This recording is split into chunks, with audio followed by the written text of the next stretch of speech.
Okay, let's see if I can get this to work here. So this is Zen. I'm in Pasadena, California, with Rick Beal, the Reverend Sensei Rick Beal, and we're going to go through some questions with him. So my first question is, what is your martial arts background?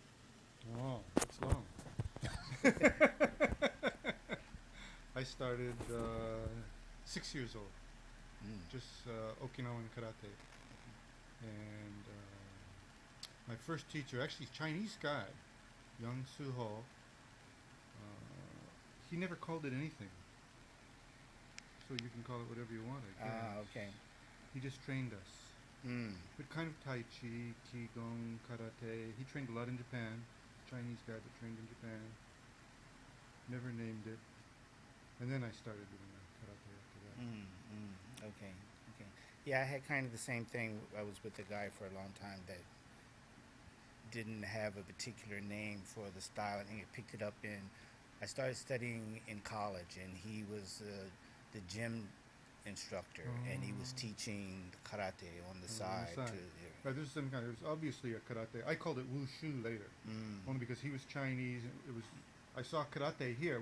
I didn't know Chinese martial arts. But Right. It was much softer than the karate stuff that I had seen. So I called it wushu. But then when I really saw wushu, I was like, no, that's not exactly what we did either. Right. Yeah, and I think the Okinawa Te is a lot softer because we did some of that as well. So I think that's probably Yeah. more in line with what we Mhm. learned. Right. Some of it reminds me of Tai Chi or Qigong, but maybe it's a mixture of all those things that he studied in China and Japan and then brought here. Right. I'm not sure. Okay. And then in junior high school, I started in Gojuru Mm. and Koshoru. Also, both developed out of Okinawan karate.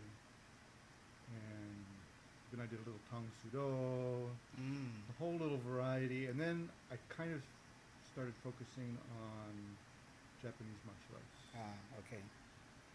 but leaning towards that soft side. Mm. In different instructors, dojo hopping, all over the place. And then I finally found one. I wanted to study sword. I wanted to be a samurai. Right. Okay. Okay. That's what I really wanted to be. Marcus says every kid wants to be a samurai. Right. Still junior high school, Yeah. high school, right around junior high school. I had opened up my own little karate dojo, but I still wanted to be a samurai. So it must have been high school. I opened my karate dojo in high school. And so I went to a local martial arts supply and said, do you know where I could study kendo? And they actually had a list. Here's out of a phone book or something, Japanese phone book. And here's a list of all the different dojos. And it went right near my house. Oh, nice. So I went over there to do kendo. And actually, it was Miyahara Sensei, who's one of the greatest kendo guys in the United States. Happened to be there. It's not his dojo, but he came every week. And in that same group, we were always practicing with them. There was one old guy who came, probably in the 60s back then, but me, seemed old. Right. Yeah, when you're that age, everybody, over 20, it's like, yeah, exactly. Like, whoa, So this old guy, Yeah. Japanese guy, said, you should come study with me at UCLA. Okay. And he had a UCLA club going for kendo. We did kendo kata, and iaido. And our warm-up was this, with an elastic band. Wow, really? That was our warm-up, Oh. because he had studied Kyudo. Okay. And so we used it like a gomu yumi, Right. elastic band, and we did this warm-up. Right. And I was studying with him for a while, maybe a year or so, and he said, you still think you're an instructor, so you're not listening to me. You have to close your karate school if you want to continue studying with me. So I did. I closed my karate school, and I found all my kids that were studying with me someplace to train. Some dojo. I knew most of the dojos in San Fernando Valley where they were. And my top guy, who had been with me the longest, didn't want to go anywhere else. He said, I just want to study with you. Can't we just study? I said, I can't teach right now, but you could come study with me. Okubo Sensei was the guy's name. You could come study with Okubo Sensei and I kendo. Okay, well, I'll come do that. And he came, and he and Okubo Sensei didn't get along. And I used to teach breathing exercises. So in the class, we would all lay on the floor and do breathing exercises. And my old instructor would come by and jump on your stomach or whatever. Right. But he didn't really bond with Okubo Sensei, so he went over in the corner and laid down on the floor. Well, a Japanese instructor is not going to have a kid napping in the corner or whatever he thought he was doing. Right. And got really upset. Right. What are you doing here? Da, da, da, da, da. Right. And he says, well, actually, we were all out to lunch after, and he and I are talking. I don't know Okubo Sensei's listening, but he's like, I didn't really bond with him, and I don't think this is what I want to do. But what was that you did at the beginning? What was that warm-up that you did? And Okubo Sensei perks up and says, that was Kyudo. You do Kyudo for 10 years and you don't touch your sword will still be 10 years better. Only Kyudo will do that, nothing else. And he says, well, I don't know what it is, but that's what I want to do. Okay. And Okubo Sensei says, I'll write you a note. He pulls out a napkin and writes something in Japanese on this napkin. He says, you take this to Higashi Hunganji Temple to Mishima Sensei, and he'll teach you Kyudo. Oh. And so my student Eric was supposed to go to this Higashi Hunganji, and he said, would you go with me? I don't want to go by myself. Right. Oh, nice. And I'm like, sure, I'll go. I don't have any interest in that. But that didn't seem very samurai-ish to me. Yeah, right. But that was good. Even though he didn't bond with him, he still gave him the connection for... I guess so. I don't know what it said on that napkin. Yeah. Could be these guys are bums. Throw 'em if you're smart, you'll throw them out. Yeah. Here's some targets for you to practice with. They don't know any better.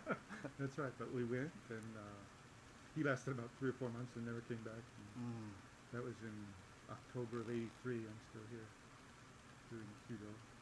And then I did Aikido in the meantime, too. I moved into a dojo down in San Diego, and I did Aikido for 10, 15 years. Okay. Then I've tasted a few others, a judo class here and there, a naginata class here and there. I did a naginata seminar. I have no idea how to handle a weapon like that, but it was fun. Yeah. Yeah, they're interesting. Yeah. Okay.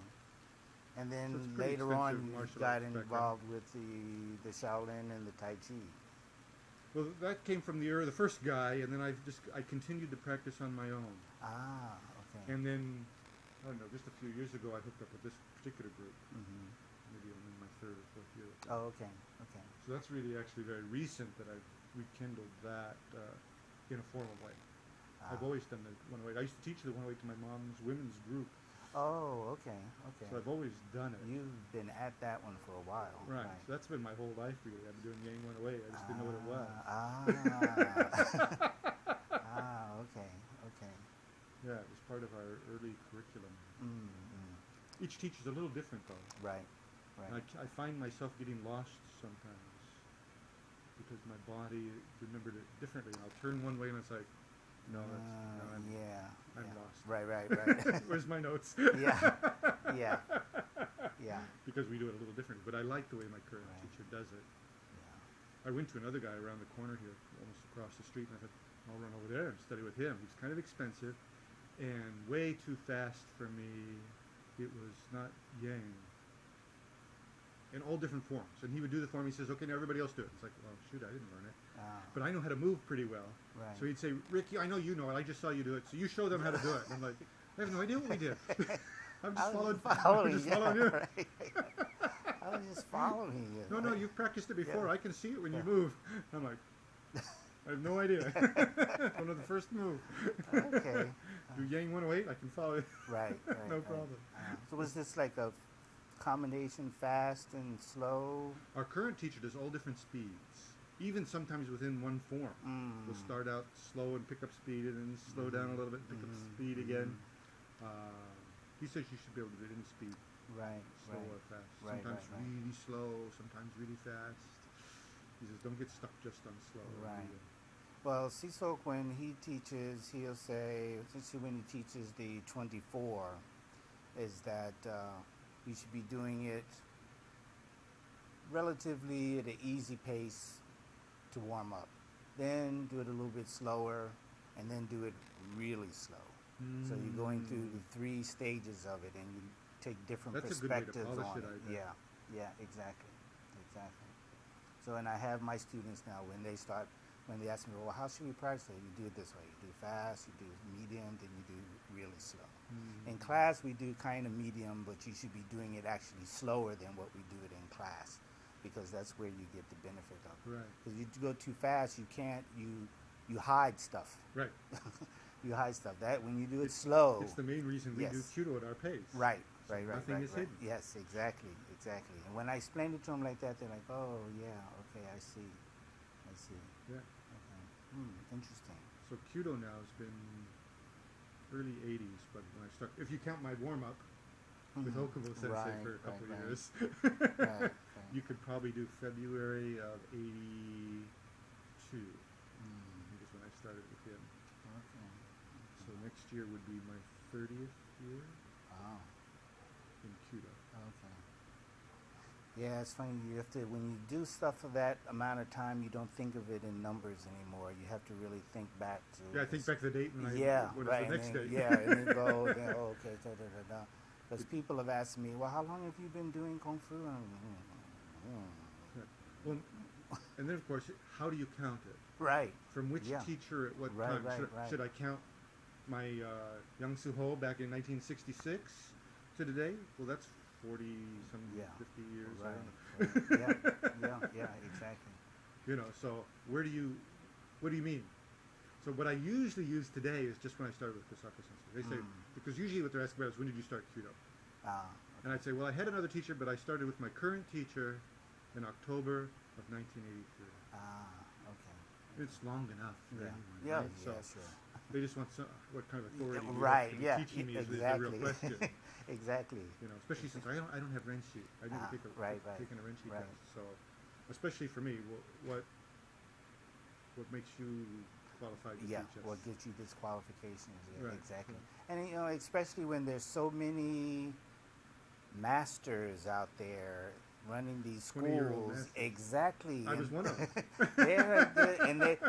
they have this whole list of styles that they're teaching, and you go, Right. how can this be? Where did you? Oh, well, I studied with this person, this person, this one Right. for a year here, and then I went over and studied there. That's the way I was. And da da da, and now I'm was- just kind of teaching this here. So. I was that guy. And now I look at those guys and I'm like, they shouldn't be. Yeah. I was in high school Right. with a karate dojo. Right. After dojo hopping with 3 or 4 or 5 different teachers, right? Well, one guy I had for 10 years, but which I think gives you at least a foundation. Right. I don't know if you could be teaching, but you have a foundation. Well, it said that it takes 10 years to understand the basics with Tai Chi. Yes, I at least. Yes, absolutely. And when I first started doing Tai Chi, and I heard that, I was like, 10 years? 10 Are you years. serious? And now it's like, 20, 30 years. And it's like, Right. yeah, that makes sense. Yeah. After 10, 15 years, yeah, Judo's the something, exact it same way. started to click. I tell people I've been studying Kyudo for over 30 years, and when the masters come and see me, they go, nice start. Nice Yeah. start. You're Yeah. doing really well. Yeah. Because 30 years to them is half their time. Right. They're all 50, 60 years. So they look at my 30, and it's a good start. Yeah. You're on your way. Good foundation. Yeah. Keep it up. Right. So that's what the Hanshi tell you. Yeah. Keep going. You're on the right track. Right. Yeah.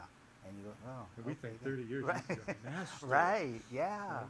Exactly. Yeah, Kosaka Sensei gave me that title, the Shisho title, which the Japanese translate as master. He translates it more like a mentor. Okay. And then he gave it to me in kind of an offhanded way, in that sense, anyhow. but technically I have it. Right. But I don't right. use it Right, because right. if I tell it to a Japanese person, well, what's your title? Rick Shisho is fine. You're a master. Yeah, right. You're so young. Right. Yeah. So boy. Yeah. So, no, Rick's Yeah, fine. Right. Yeah. They kind of look at that kind of. For a while, I thought I might use it because some of the Federation folks don't like you when I use sensei because I don't have a Renshi. Right. And in Kyudo, only Renshi use the title sensei.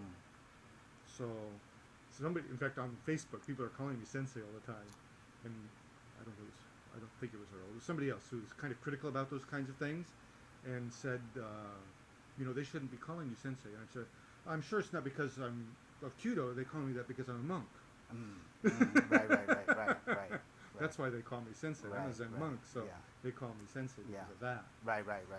Yeah. It may not be true, but at least it's a And, legitimate reason to call me sensei. Sure. And the sensei title can apply to any type of number of things. I call the the Zen master who's a sailing instructor, I call him sensei. Right.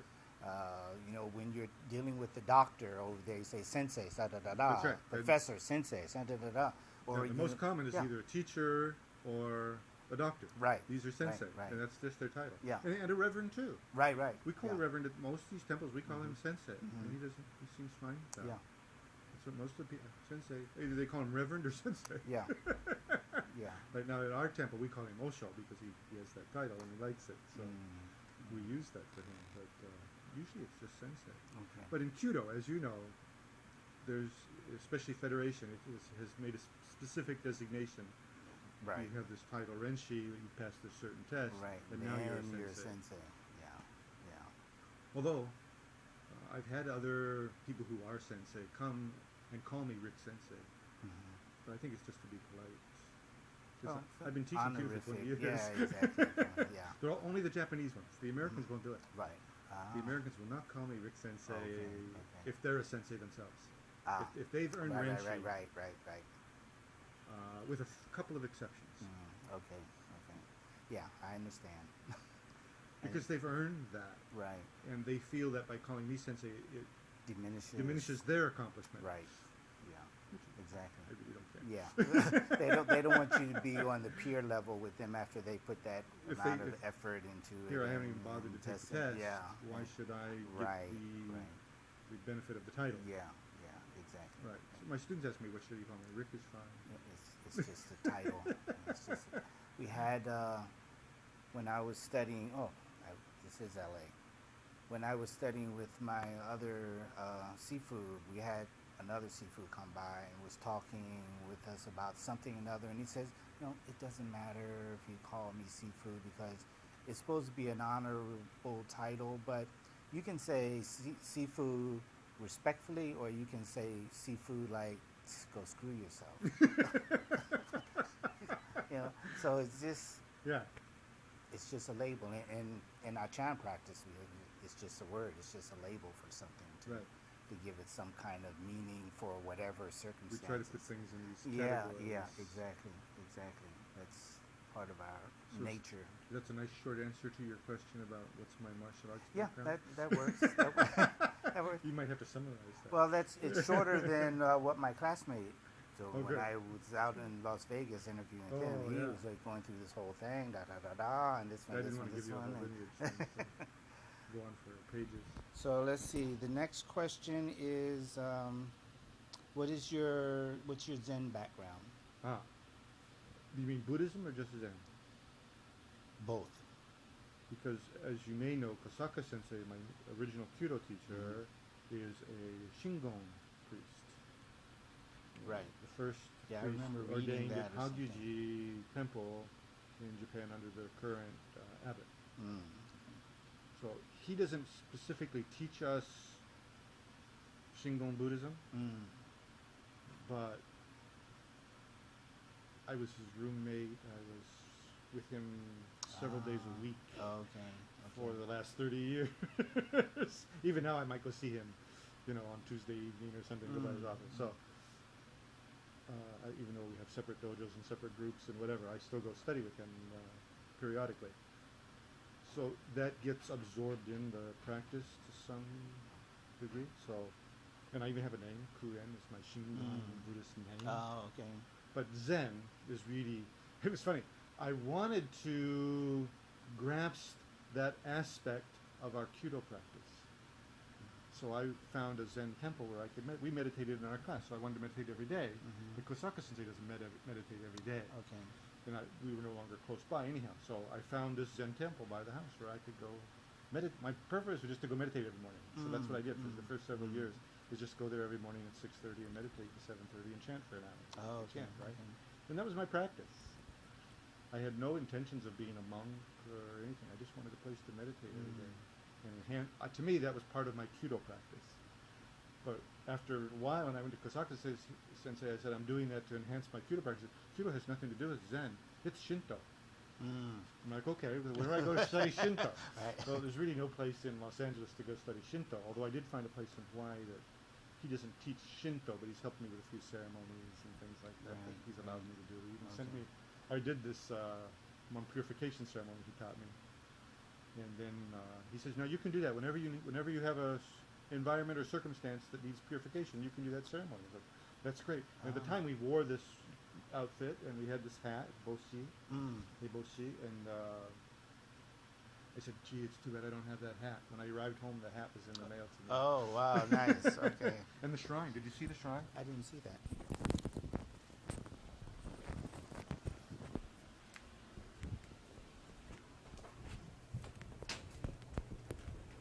This was design was made by a shrine builder in Japan. He moved to Hawaii, and he made this is a model of an actual shrine, but it's a shrine in and of itself as well. And so the Guji gave this to me. Thank you Yeah. for doing the purification ceremony. Oh, nice. And it's all parts of the comments back and down in the boxes and stuff. And one day when I build a dojo, a real cute dojo, I'm going to put this out. Okay. Nice. Yeah, that's very nice. He had that in the basement. Two of them. It was funny. He said, originally he said, "I have two of them. One is a little termite eaten. I'll give you that one." You know? And he opened it up and he says, "Maybe that's a little too termite eaten. I'll give you the other one." Okay. A bit much on the termites then. So, I'm not a Guji, but I'm allowed to do a few little ceremonies sometimes. Kind of like a Kanushi, I guess. Okay. Kanushi is a supporter of the gods. So let's see. My other part of the question was. Oh, so I didn't tell you about when I started Zen yet. Oh, that's right. Yeah. The Okay. I didn't actually answer your question. Right. yet. Original. So that was May of 2000. May of 2000 I joined the Zen. Okay. But again, I've been meditating my whole life. From the very first teacher, we meditated in the class. So to me, that was always part of the practice. Okay. Since 1966. So. Oh, yeah. Now you had mentioned, which was part of my other question, that you were doing the meditation in order to help your Kyudo. Right. To me, that was part of the practice, and I felt I needed more of that part of the practice. Okay. I didn't think I was getting enough formal meditation. I had my own personal meditation practice, but not in a formal setting. Right. Okay. And so I felt I needed more of that. And that's why I originally started Zen, even though Kosaka Sensei, of course, That's not. it's Shinto. Shinto. Right. But it's kind of similar with me. I started doing Kyudo to help with my Kung Fu practice and Right. teaching. Because I saw the structure there, and with Lucy's class, they always did meditation as part of it. I thought, oh, okay, I can see how this kind of there's a blending here. There's a connection that runs through all of this. Right. Because in the Kung Fu study, they always say, well, fighting is the smallest part of learning about Kung Fu. It's a lifestyle. It started in the Buddhist monastery, but nobody really taught that aspect of it. They always teach, this is with stances and punching and kicking. So I wanted to learn about the other face of Kung Fu. So I started with the Because all things outside Judo. have Yeah. in and out. Right. They have always two sides. Right? Yeah, exactly. Yin yang. We call Exactly. yin yang. Exactly. I'm sure in your Kung Fu, but you call yin yang. Right. We call yin yang. Yeah. So so it's very similar. So how do you? I know the answer for this, but I should say, do you combine these practices in your Kyudo classes, or do you keep them separate for the students? Well, Kyudo is not Buddhist, Right. but I start every class with meditation. Because to me, that is, whether Buddhist or not, that's part of the practice. That's the way I was taught all my practices. From 1966 to Kosaka Sensei, all my teachers had some form of meditation in the class. Did I choose them that way? Not on purpose, but maybe the people I choose are like that. Right. Okay. Does Kyudo have to have meditation in it? I don't think so. has to have a target, has to have a bow, and it has to have an arrow and a person. Right, right. But I think it is a part of the practice that can be done.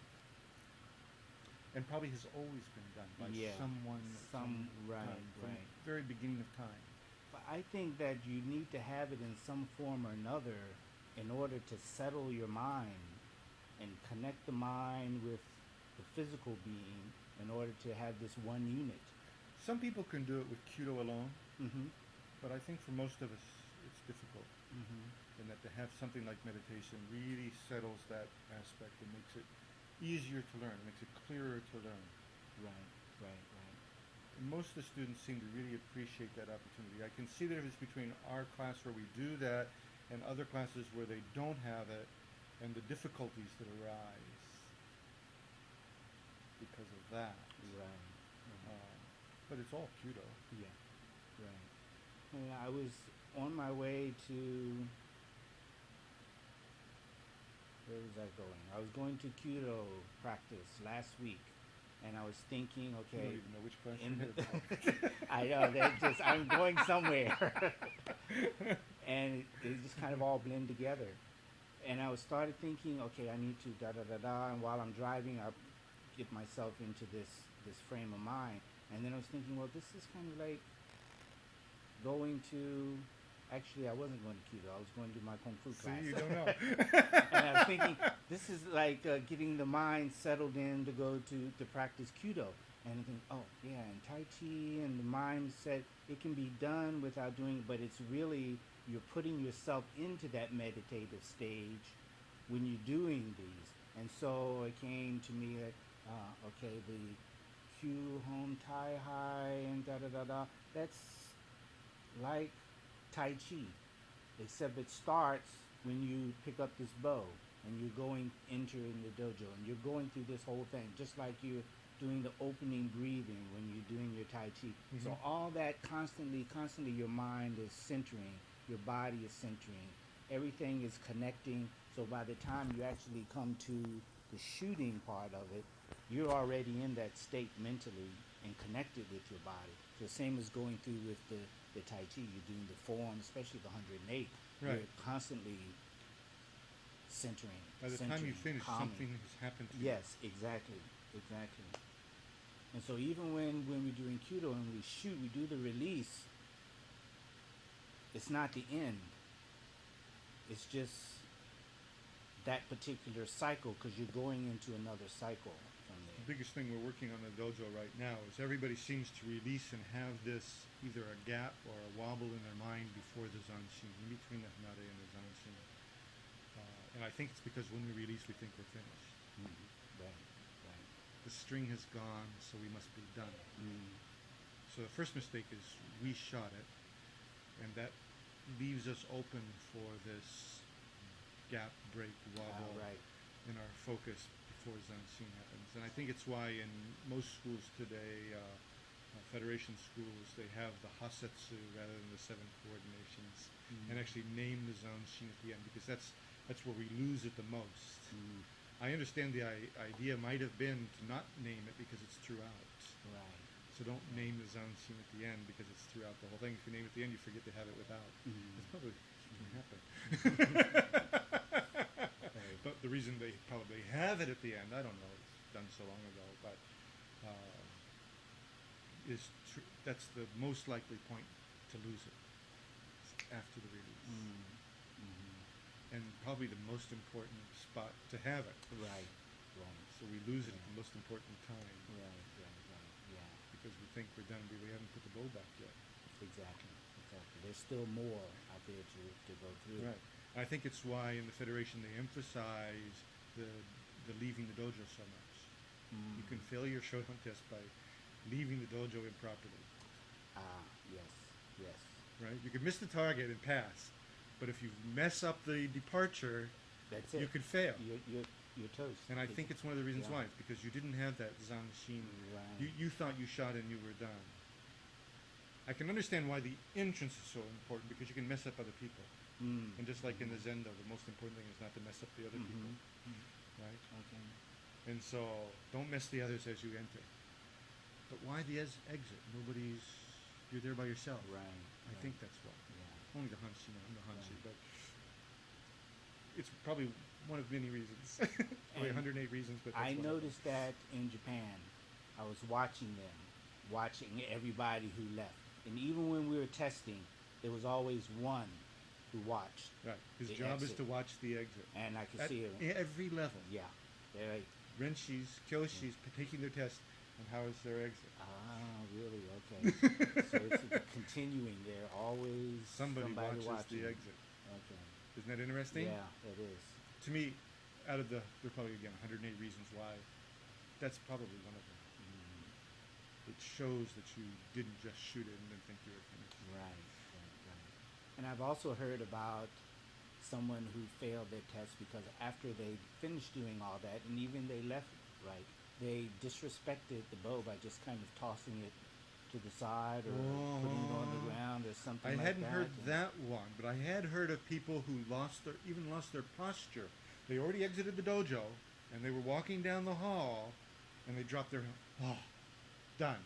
But the sensei could still see him. That was a higher level. It probably was a Shodan test. But it could have been even a Godon test, I think it was. Okay. And they failed it. Because he thought he was done. He exited he had put his bow back there. Okay. It's from the time you pick up your bow to the time you leave your bow. This is a minimum. Of course, it's every breath, every moment, every day, every heartbeat. Of course, we all know that. But in Kyudo, from the moment you pick up your bow, you've begun. It started. Right. Now, of course, you could go to from the moment you first bow into the dojo. Or my kendo teacher loved from when you put your equipment in the back of your car to come to the dojo. You could mark that mark anywhere you whatever your training is best for you right now until you get to every moment of every day. When you put on your gi or when you wake up in the morning.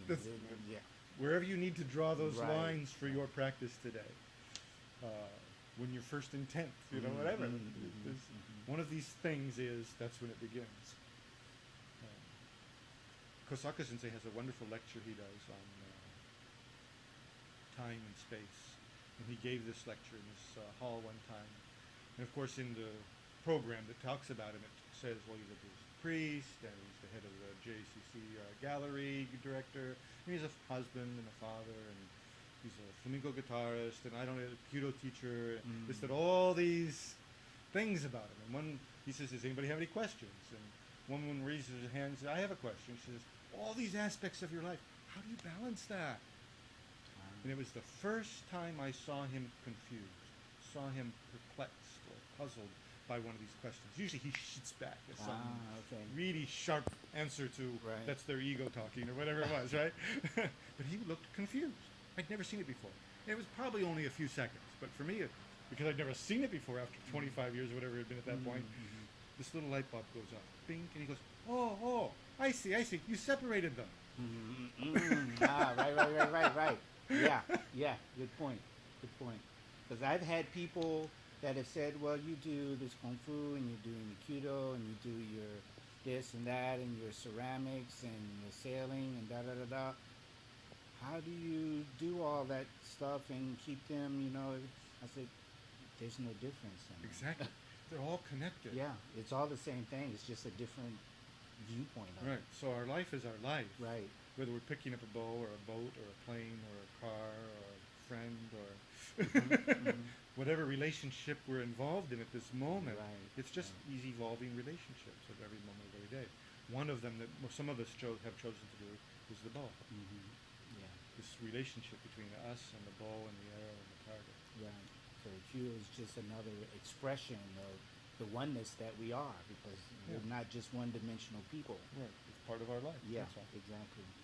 And I tell my students that's how you need to approach your Kung Fu practice. Is not that it's something you go to learn from me or from the school. You have to make it part of your life. You have to make it part of your lifestyle. It's not something you go to like a gym.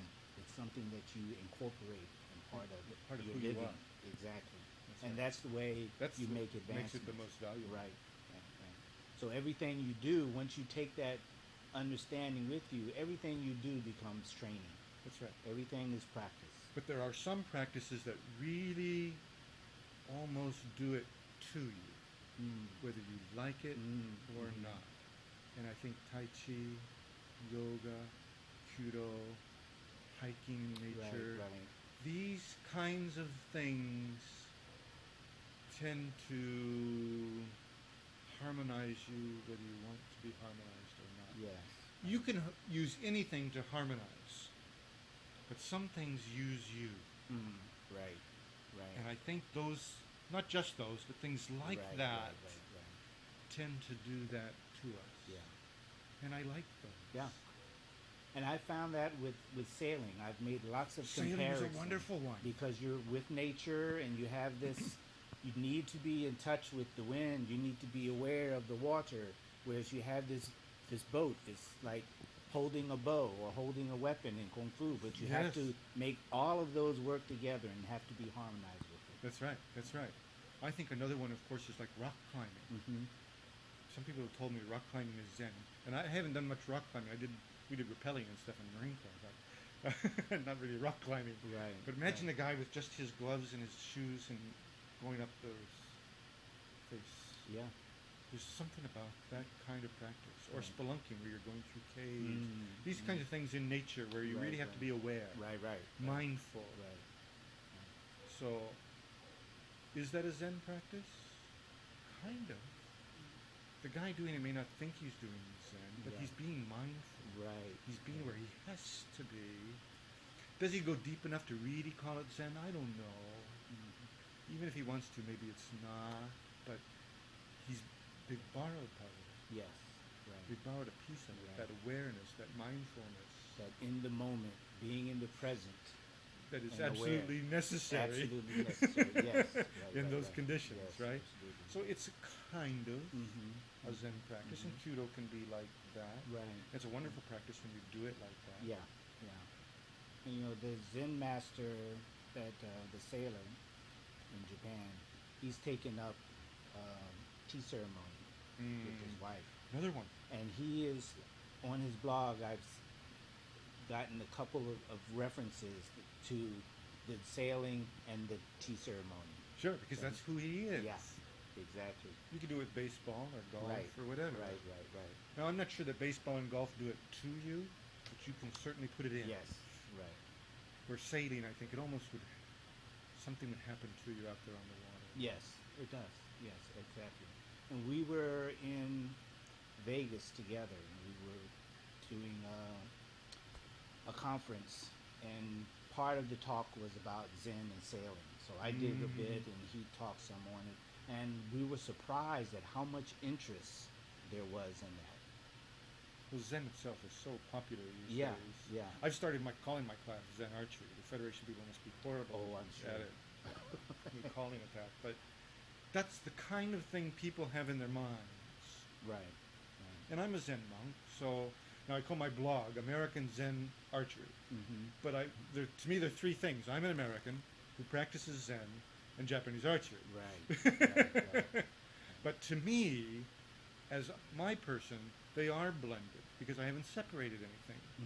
Now, if I had done golf instead of Zen, I probably would have had that.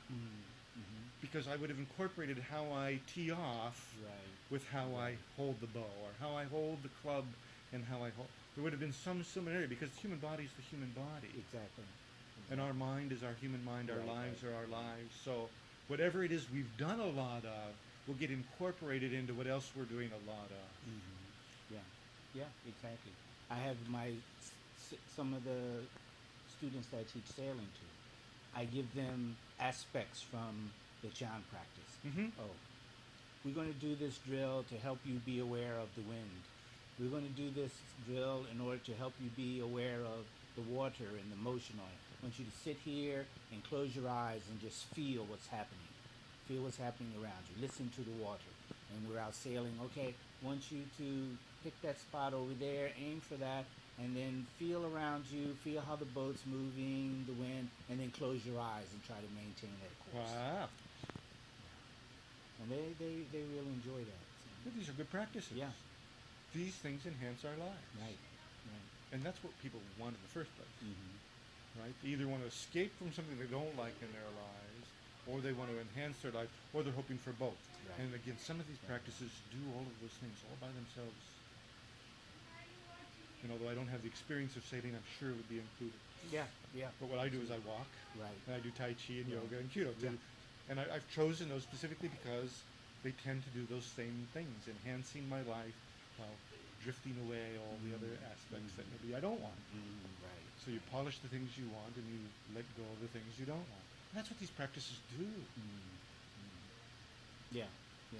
Do I do it with a Zen mind? I guess so. I'm a Zen monk. Right. Yeah, exactly. The training is there at this point. It's just part of who you are. You don't think about, oh, okay, well, I'm going to do Zen at this period here, and then I'm not going to do it while I'm doing this. I'm living this every moment of every day. It's Exactly. part of who I am. Right. Yeah, It's it's so- become ingrained at Right. this point. There's no separation. But like you say, So in would you Chan, want- there's no duality anyway. Right. So do I want to call it Zen? I don't care. Yeah. Doesn't make any difference. You could call it Shinto archery for me, right? Fine. Right. Samurai archery, fine. Yeah, whatever. It's just a name. Right. Target practice if you want. I don't Yeah. care. Right. Do I want it to hit the target? Yes, I love it when it does. Right. It's not my main thing, but boy, when it hits, I really Yeah, like that. yeah, I'll even add absolutely. them up sometimes. Huh. 70% today. That's not Right. too bad. Not Yeah. good, not bad. You know, but I don't know. I know how many I hit and how many I missed. It's not a problem. Right. I don't hit 20% and say, hey, I don't care. No, something's wrong. Yeah. Right. Should got 50% just by accident. Yeah. 20%, I'm messing it up. Yeah. Something is off. And even though it's not your main focus, it's still archery. And you have this thing, you're supposed to be hitting the target. Right. That's the whole reason we have it, is it's feedback of where I am. Where is my mind? Did I move? Did I interfere? Well, if I missed the target, I probably did. Right. Maybe I just missed the ashibumi. I don't know. Have to look at it and see. But something is wrong. Anything less than 50% means you're doing something incorrectly. Yeah. You've added to the practice, or you subtracted from the practice. Good point. Right. This But is the not actual shooting at the target, it's really just a reflection of where you are Yes. and what it is you've done correct or incorrectly, right. where you need some adjustment at. Right. Target never lies. Right. Right. So yeah, I love it when it hits. Even if I'm doing a Shinto purification ceremony. Well, when we have that nice drum target, when the arrow hits, boom. Right. It's supposed to make that sound. If you miss, it doesn't make that Right. sound. It's still a Shinto purification ceremony, even if you miss. But it's supposed to make that sound. Yeah. That vibration is supposed to come Right. off that drum. That's why we just don't paste a piece of paper up on the foam block. Why do we have that hoop? To make that vibration, to Right. make that Right. sound. Right. That's what it's for. So if you miss, it's a shame. It's okay, Yeah. but it's a shame. Yeah. Even if this has nothing to do with target practice. This is as far on the other side as you could get. Right. A Shinto purification ceremony for a god, Mm. and it should hit the target. Yeah. Good point. But it's still Shinto purification even if Right. you miss. Right. And I'm still shooting Kyudo even if I miss. You have to fix. Yeah. Just drop that shoulder. Something. One I'm of the interfering. crosses is off. I'm adding or subtracting somewhere. Either I'm not extending fully, I'm not opening myself fully, or I'm trying to do that in an unbalanced manner. Either by where I placed my feet or where I released the arrow. We don't know. There could be 100 different things there. But by where the arrow landed and what we knew about what I did, we could figure out what that is. Probably narrow it down to 2 or 3 and then pick out which one is most likely and work on that. Whether it's breathing or your center or relaxing or maybe not focusing on the target so much. Maybe what's throwing me off is I want to hit it. Right. Too much desire. And I've actually disaligned my other side.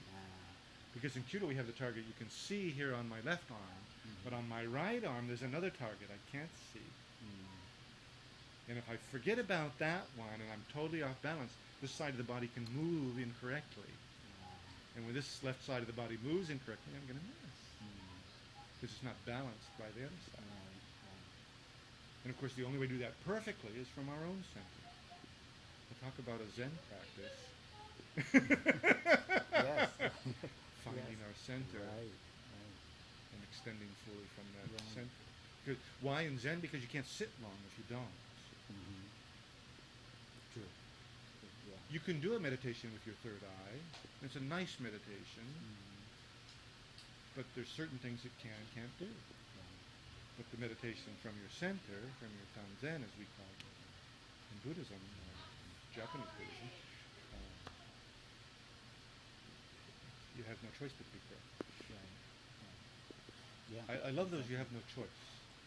The Hanare is the same way. If you really do Kyudo properly and get Sumiai, you have no choice but to get Hanare. Right. This is what they mean by it shoots. Not that your mind is asleep and something else did something. Right. Yeah. The form shot.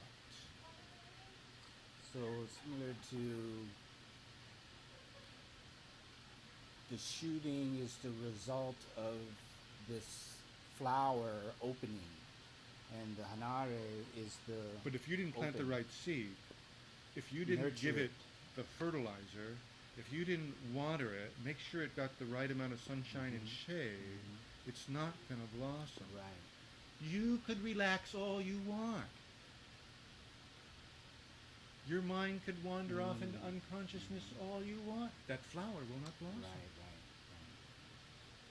This is the mistake people make. And then the people who make it, and the other people don't like them for making that mistake and say that they must be wrong because it doesn't work, and because they have a mistake about what that is. That meditation is being asleep. And meditation, as the Buddha taught us, is being awake. Right. Yes. Exactly. These are opposites. Fully awake. Fully awake. Yes. Fully awake. And there's only one way to do that. And if that's what you're doing, that's Zen. You can call it whatever you want. Right. Yeah. I agree. But if you're not doing that, that's not Zen. Could be meditation, but it's not Zen. Zen is a particular kind of meditation that was boiled down from all the other kinds. There's 18, you probably know this, there's 18,400 teachings in Buddhism. Zen boiled it down. We still study the others? Sure, because we're people and we love to study things. Right. Yeah, exactly. But they boiled it down, and You like when justifications it got to for stuff. Japan, warriors mostly needed to boil it down. And I found this one teacher here. I found him because he happens to be around the corner from my old house, still nearby me. He has boiled it down for Americans so well. We sit and we meditate and we chant. That's it. That's the practice. We light incense and we do candles and whatever. And he and I, as a personal disciple, I have other things, mudras and mantras and stuff I learned. But the rest of them don't. There's only half a dozen of us that are doing that stuff. Mostly we sit and we chant. That's it. If you want to ask a question, you can. Sure. I might even give you an answer. Sure. Well, my. We drink tea. Yeah. Right. Somebody asked me, "Do you know about Buddhism?" I'm like, no, I know to sit and chant and drink tea. And there was a saying, there was a story that one of the seniors was telling us in the Chan retreat at one time, and it had to do with tea. This guy who's a master at Chan, and people would ask him certain questions or some question or other, and he would, let's have some tea. It's a good answer. Let's have some tea. Yeah, very good answer. Because how do you answer those questions otherwise? Right. Anything's going to lead the wrong direction. Yeah. We have this thing about we take a vow, right? We have to tell the truth. But the truth that we have to tell is really difficult, maybe impossible. Everything I say or don't say must leave everyone who can hear or not hear to the ultimate truth. If what I say or don't say does not, I'm lying. Isn't that interesting? Yeah. Right. And we boiled all the vows down to that same thing. That's lying. Now, stealing, for instance. So what is stealing? Stealing is accepting, not stealing is accepting everything that's there. Stealing is not accepting everything that's there. Okay. Isn't that interesting? Yeah, it is. Do no harm is the same way, the first vow. Right? Right. It's impossible. So what does it mean? That's what it means. It's the same as lying. If I tell a lie, that's doing harm. If I don't tell a lie, that's not doing harm. So all the vows boil down to one thing. It either leads all of us there, or it doesn't. Yeah, true. Very true. So that's the idea of a Buddhist sin. We don't have sin per se, but anything that happens that doesn't lead us all there, that's a sin. That's a sin. So we're all sinners, just like the Christian style. Right. Yeah, exactly. We're all sinners. Exactly. Because nobody can do that. Maybe some Buddha, the first guy, and Shakyamuni can do it. Yeah. I haven't met anybody else who can do it. But we do our best. Well, that's it. It's always striving, always trying to achieve that, trying to better yourself and reach that thing. The elders would say that there's really two forms of Chan practice. One is form, one is formless. That's the basic Buddhist teaching. That's When it. I was ordained, that was one of my koans. My koan is, what is the Buddhist teaching? And that was my answer. Form is formless. Formless is form. Right. That was my answer. That's what it taught. Right. Straight out of the Hanyashi Zen. Yeah, it's interesting. So my last question Okay. is, you have a student who's come to you for advice on a Zen practice or Kyudo practice or combining them or any variation on that. What kind of advice would you give them? What kind of suggestion? What a good question. When Kusaka Sensei used to give us chances to ask a question, and people would ask a question, he would always respond with some story. And especially in the beginning, I always had difficulty figuring out how this story applied to the question at all. And so one time I asked him, I said, how come you never answer anybody's questions? He said, I answer everybody's questions and I give them exactly what they need.